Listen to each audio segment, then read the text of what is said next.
Welcome back everyone. Welcome to civil services study. UPSC civil services prelims की test series चल रही है। Next test लगाते हैं, टेस्ट नंबर 281।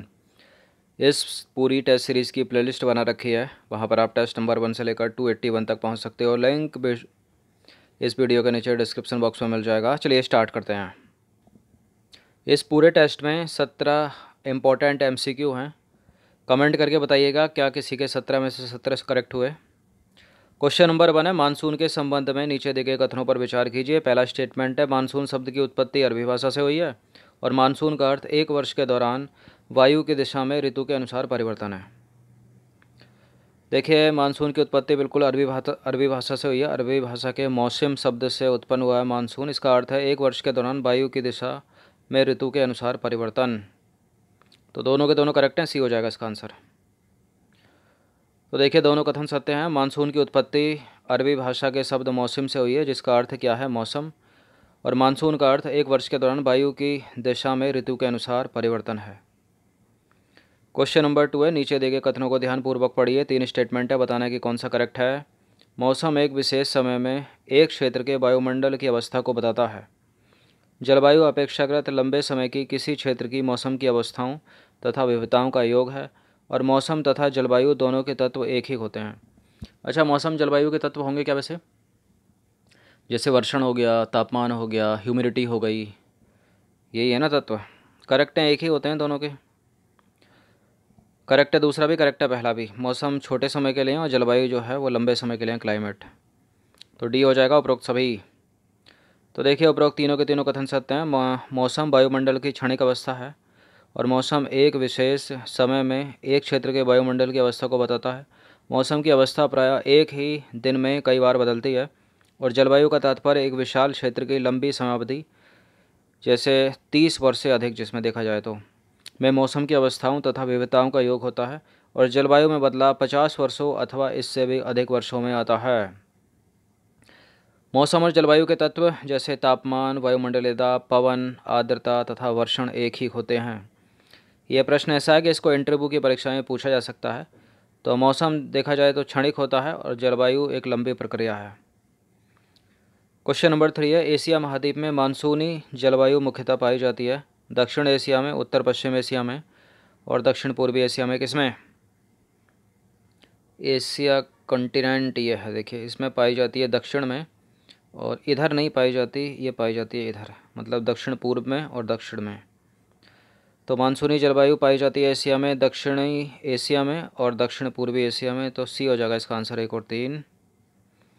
तो एशिया महाद्वीप में मानसूनी जलवायु मुख्यतः दक्षिण तथा दक्षिण पूर्वी एशिया में पाई जाती है। भारत की जलवायु को भी मानसूनी जलवायु कहा जाता है।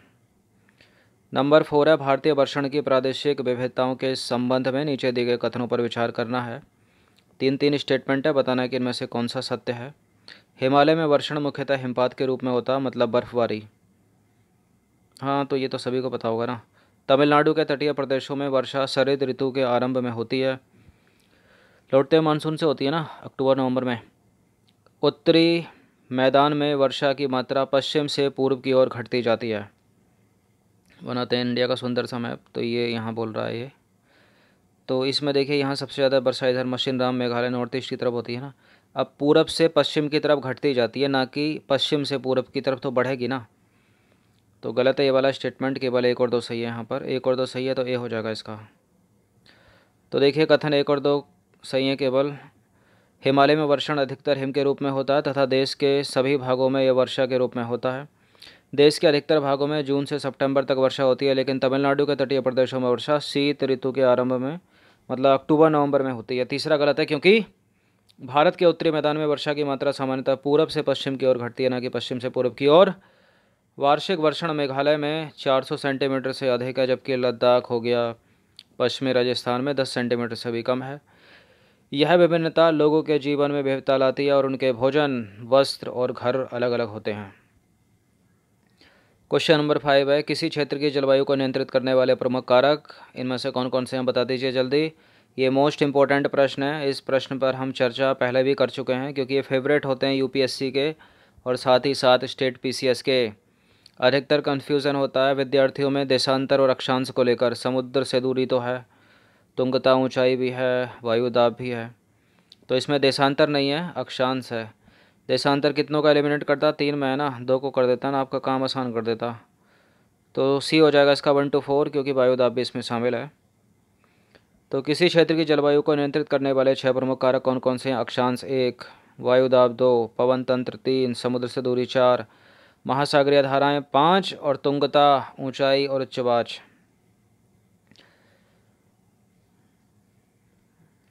सिक्स देखते हैं ना।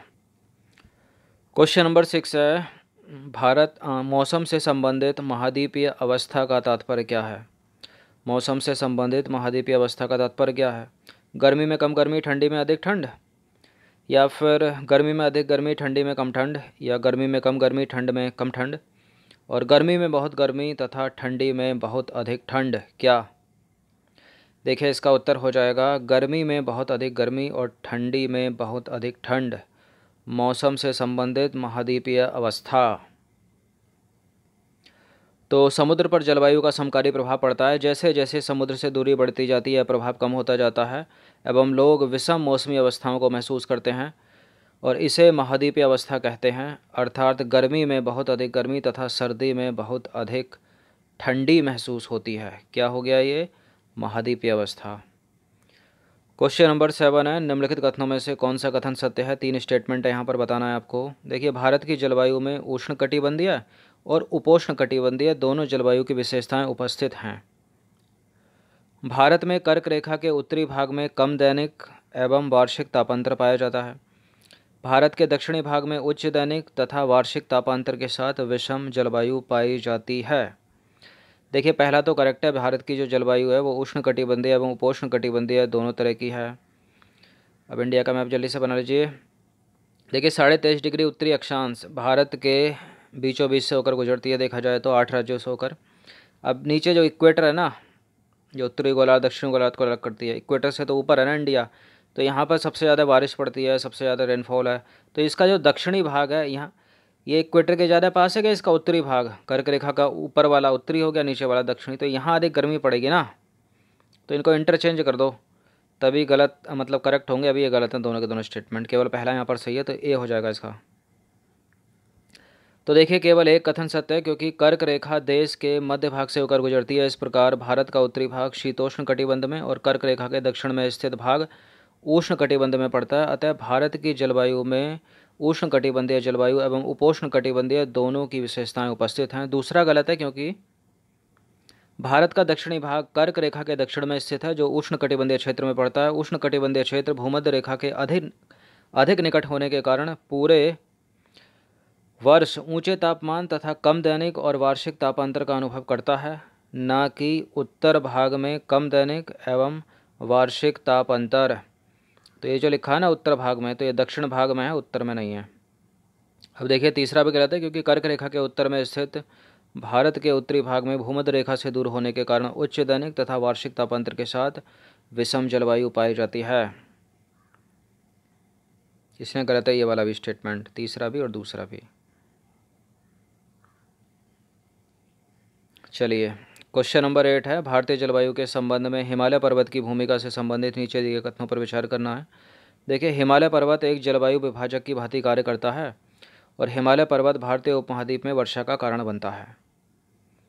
बिल्कुल करेक्ट है पहला, जो पवनें आर्द्रता लेकर जाती हैं वो हिमालय की ऊंचाइयों से टकराकर गिर जाती हैं और वर्षा करती हैं। तो करेक्ट है ये वाला भी स्टेटमेंट, तो सी हो जाएगा इसका। तो देखिए भारत के उत्तर में हिमालय पर्वत है, जिसकी औसत ऊंचाई है लगभग 6000 मीटर, और हिमालय अपने सभी विस्तारों के साथ एक प्रभावी जलवायु विभाजक की भूमिका निभाता है। यह ऊंची पर्वत श्रृंखला मध्य एशिया से आने वाली ठंडी हवाओं को भारतीय उपमहाद्वीप में प्रवेश करने से रोकती हैं, और इसी प्रकार हिमालय पर्वत मानसूनी पवनों को रोककर उपमहाद्वीप में वर्षा का कारण भी बनता है। क्वेश्चन नंबर 9 है, पश्चिमी विक्षोभ के संदर्भ में नीचे दिए गए कथनों पर विचार कीजिए। पश्चिमी विक्षोभ लाल सागर में उत्पन्न होते हैं और भारत में इनका प्रवेश पश्चिमी जेट प्रवाह द्वारा होता है। ये इंडिया में यहाँ वर्षा होती है ना सर्दियों में, वेस्टर्न डिस्टर्बेंस जिसको बोलते हैं। तो वेस्टर्न डिस्टर्बेंस लाल सागर से नहीं उड़ता है, गलत है ये मेडिटेरियन सी से उड़ता है, मतलब भूमध्य सागर से उड़ता है। दूसरा करेक्ट है, भारत में इनका प्रवेश पश्चिमी जेट प्रवाह द्वारा होता है। केवल 2 हो जाएगा इसका आंसर। तो कथन 1 गलत है, 2 सत्य है, क्योंकि कथन 1 में है पश्चिमी विक्षोभ जो कि भारतीय उपमहाद्वीप में जाड़े के मौसम में पश्चिम तथा उत्तर पश्चिम में प्रवेश करते हैं। भूमध्य सागर से उत्पन्न होते हैं, लाल सागर से नहीं। और भारत में पश्चिमी विक्षोभ का जो प्रवेश है पश्चिमी जड़ के द्वारा होता है। शीत ऋतु में रात्रि के तापमान में वृद्धि इन विक्षोभों के आने का पूर्व संकेत है। क्वेश्चन नंबर 10 है, अंतः उष्ण कटिबंधीय अभिसरण क्षेत्र ITCZ के संबंध में नीचे दिए गए कथनों पर विचार कीजिए और बताइए कौन सा सत्य है। देखिए, ITCZ विषुवतीय अक्षांशों में विस्तृत गर्त एवं उच्च दाब का क्षेत्र होता है और सूर्य की स्थिति में परिवर्तन के साथ यह क्षेत्र उत्तर या दक्षिण की ओर खिसकता है। दूसरा तो करेक्ट है, पहला इनकरेक्ट है क्योंकि ये उच्च दाब का क्षेत्र नहीं होता, ये निम्न दाब का क्षेत्र होता है ITCZ। तो केवल 2 यहाँ पर सही है। तो कथन 1 गलत है। अंतः उष्ण कटिबंधीय अभिसरण क्षेत्र ITCZ विषुवतीय अक्षांशों में विस्तृत गर्त एवं निम्न दाब का क्षेत्र होता है, उच्च नहीं। ध्यान दीजिएगा, यहीं पर उत्तर पूर्वी एवं दक्षिण पूर्वी व्यापारिक पवनें मतलब जो ट्रेड विंड आपस में मिलती हैं और यह अभिसरण क्षेत्र विषुवतीय वृत्त के लगभग समानांतर होता है, लेकिन सूर्य की आभासी गति के साथ साथ यह उत्तर या दक्षिण की ओर खिसकता है। अब है क्वेश्चन नंबर 11, भारतीय मानसून के संदर्भ में नीचे दिए गए कथनों पर विचार करना है और बताना है कि कौन सा करेक्ट है। मानसून पवनें नियमित पवनें होती हैं और भारत में वर्षा लाने वाला एकमात्र तंत्र अरब सागर से उठने वाली दक्षिण पश्चिमी मानसून धारा है और भारतीय द्वीपों पर मानसून की सबसे पहली वर्षा होती है तथा मानसून की वापसी भी सबसे बाद में होती है। देखिए, मैंने कई बार बताया ये चीज़ कि इंडिया के इधर उधर 2 टब हैं, एक टब ये हो गया, एक टब ये हो गया पानी का, इसका नाम है बंगाल की खाड़ी, इसका नाम है अरब सागर। जो इंडिया में वर्षा होती है इन दोनों टब से होती है, इन दोनों टब से होती है, याद रखिएगा। अब मानसूनी पवनें अगर नियमित हो गई तो मानसूनी कैसे होंगी, वो गलत है पहला स्टेटमेंट। तीसरा वाला करेक्ट है और दूसरा वाला भी गलत है यहाँ पर। तो इसका आंसर हो जाएगा ऑप्शन नंबर डी, केवल 3 सत्य पूछा, ध्यान दीजिएगा नीचे। तो कथन 1 असत्य है, कथन 2 भी असत्य है। कथन 1 असत्य है क्योंकि मानसूनी पवनें नियमित पवनें नहीं होती, लेकिन ये स्पंदमान प्रकृति की होती हैं। उष्णकटिबंधीय समुद्रों के ऊपर प्रवाह के दौरान ये विभिन्न वायुमंडलीय अवस्थाओं से प्रभावित होती हैं। भारतीय मानसून का समय जून के आरंभ से लेकर मध्य सितंबर तक होता है। दूसरा गलत है क्योंकि भारत में वर्षा लाने वाले 2 तंत्र हैं। पहला तंत्र है उष्णकटिबंधीय अपदाब जो बंगाल की खाड़ी या उससे भी आगे पूर्व में दक्षिण चीन सागर में पैदा होता है तथा उत्तरी मैदान के भागों में वर्षा करता है। और दूसरा तंत्र है अरब सागर में से उठने वाला दक्षिणी पश्चिमी मानसून धारा जो भारत के पश्चिमी तट पर वर्षा करती है। अब देखिए, तीसरा कथन यहाँ पर असत्य है क्योंकि मानसूनी पवनों के द्वारा सबसे पहली वर्षा भारतीय द्वीपों पर होती है तथा मानसून की वापसी भी क्रमशः दिसंबर के प्रथम सप्ताह से जनवरी के प्रथम सप्ताह तक होती है। इस समय देश का शेष भाग शीत ऋतु के प्रभाव में होता है। क्वेश्चन नंबर 12 है, भारतीय मानसून की अरब सागर शाखा एवं बंगाल की खाड़ी शाखा मिलती हैं, कहाँ पर मिलती हैं? नीलगिरी की पहाड़ियों में, पूर्वी हिमालय क्षेत्र में, गंगा के मैदान के उत्तर पश्चिमी भाग में, या फिर दोनों शाखाएं कभी आपस में मिलती ही नहीं हैं। देखिए, भारतीय मानसून की जो अरब सागर शाखा और बंगाल की खाड़ी शाखा मतलब ये 2 पानी के जो टब हैं, पता कहाँ पर मिलेंगे? ये मिलेंगे गंगा के मैदान के उत्तरी पश्चिमी भाग में। नीलगिरी की पहाड़ियों को लगा गलत मत कर देना, क्योंकि नीलगिरी की पहाड़ियों पे एक और चीज़ मिलती है, वो अलग से दूसरा प्रश्न है। वो पूछा गया है पहले भी कई बार कि वेस्टर्न घाट, वो प्रश्न ये है कि वेस्टर्न घाट और पूर्वी घाट, वेस्टर्न घाट और ईस्टर्न घाट मतलब पश्चिमी घाट और पूर्वी घाट कहाँ पर आके मिलते हैं? तो नीलगिरी की पहाड़ियों में मिलते हैं। वो ये प्रश्न है यहाँ पूछा गया। अरब सागर शाखा ये वाली और बंगाल की खाड़ी शाखा जिनसे वर्षा होती है भारत में, वो मिलती हैं गंगा के मैदान के उत्तर पश्चिमी भाग में, याद रखिएगा। सी हो जाएगा इसका उत्तर। तो भारतीय मानसून भारतीय प्रायद्वीप के दक्षिणी छोर से प्रवेश करता है। इसके बाद ये 2 भागों में बढ़ जाता है, अरब सागर शाखा एवं बंगाल की खाड़ी शाखा। अरब सागर एवं बंगाल की खाड़ी शाखा दोनों गंगा के मैदान के उत्तर पश्चिमी भाग में आपस में मिल जाती हैं, नॉर्थ वेस्ट में। क्वेश्चन नंबर 13 है, नीचे दिए गए कथनों पर विचार कीजिए। 2 स्टेटमेंट है यहाँ पर, बताना कि कौन सा करेक्ट है। शीत ऋतु में देश के उत्तर पूर्वी व्यापारिक पवनें प्रभावित होती हैं। शीत ऋतु में देश में उत्तर पूर्वी जो हैं ट्रेड विंड चलती हैं और उत्तर पूर्वी व्यापारिक पवनें स्थल से समुद्र की ओर बहती हैं, इसलिए शीत ऋतु में देश के अधिकतर भागों में मौसम शुष्क होता है। देखिए पहला वाला तो सही है।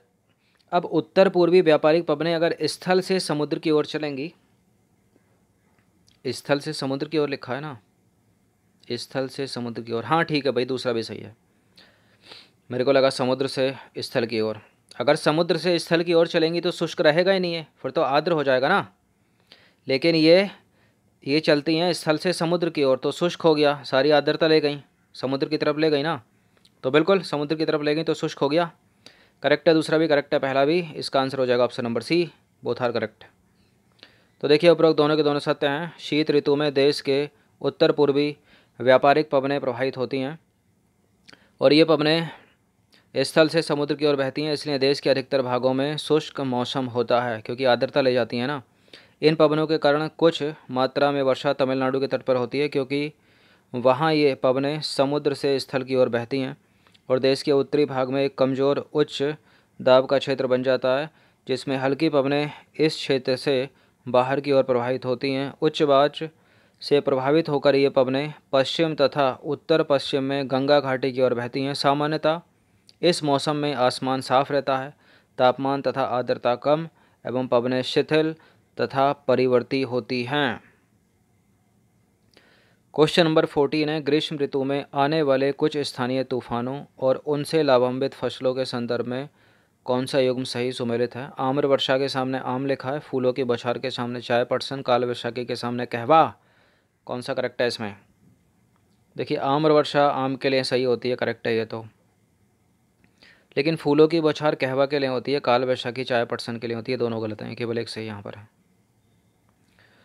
तो ग्रीष्म ऋतु में आने वाली कुछ प्रसिद्ध तूफान हैं। देखिए आम्र वर्षा मतलब ग्रीष्म ऋतु के अंत में कर्नाटक एवं केरल में प्रायः पूर्व मानसूनी वर्षा होती है। इस तूफानी वर्षा को आम्र वर्षा कहा जाता है, क्योंकि यह आमों को जल्दी पकाने में सहायता करती है। फूलों की बौछार की बात की जाए तो इस वर्षा से केरल व निकटवर्ती कहवा उत्पादन क्षेत्रों में कहवा के फूल खिलने लगते हैं। तो फूलों की वर्षा कहवा के लिए है और काल वैशाखी है चाय और पटसन के लिए। अब देखिए काल वैशाखी असम होती है। असम तथा पश्चिम बंगाल में वैशाख के महीने में शाम को चलने वाली ये भयंकर व विनाशकारी वर्षा युक्त पवनें हैं। इनकी कुख्यात प्रकृति का अंदाज़ा इनके स्थानीय नाम से लगाया जा सकता है। चाय, पटसन व चावल के लिए ये पवनें अच्छी हैं।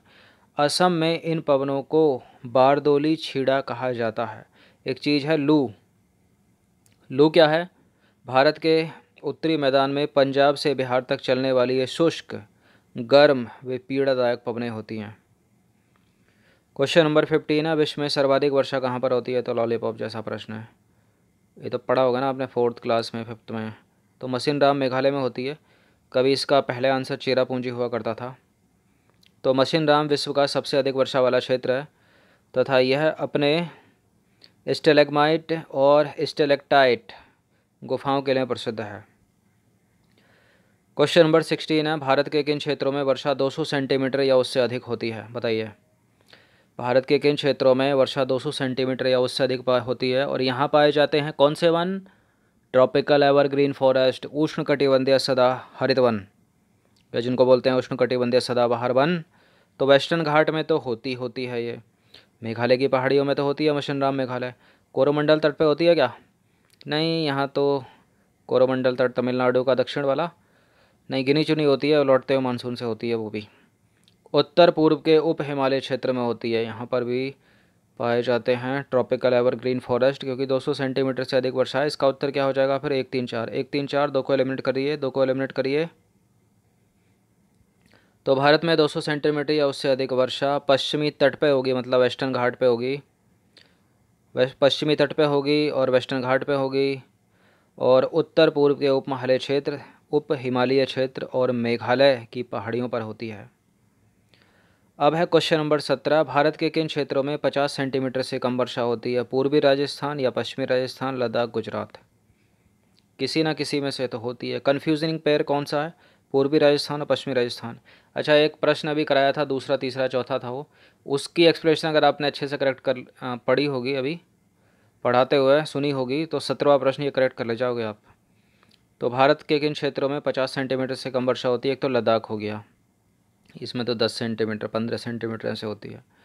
और पूर्वी राजस्थान में तो ठीक ठाक है, मतलब 50 सेंटीमीटर से तो ऊपर ही है। पश्चिमी राजस्थान में होती है 50 सेंटीमीटर से कम, बाकी इनमें तो हो ही जाती है। तो 2 और 3 हो जाएगा, इसका उत्तर सी हो जाएगा।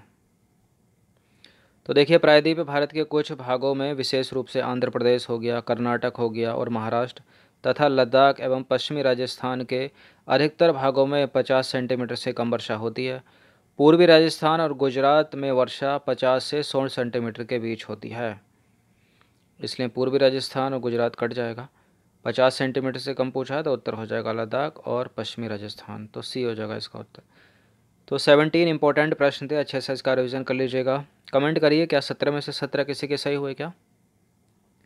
देखिए, समय कम है, इन कम समय में ही ज़्यादा से ज़्यादा एमसीक्यू सॉल्व कराने हैं। पूरी की पूरी एनसीईआरटी की किताबें ख़त्म कर देनी है, ताकि क्वेश्चन कहाँ से भी आ जाए स्टैटिक में आप करेक्ट कर ले जाओ, क्योंकि हमारा काम है सिलेबस कंप्लीट कराना और अच्छे से तैयारी करवा देना आपकी। बाकी पढ़ना आपको है, याद रखना आपको है, रटो कैसे भी करो, एग्ज़ाम में करेक्ट करके आओ बस।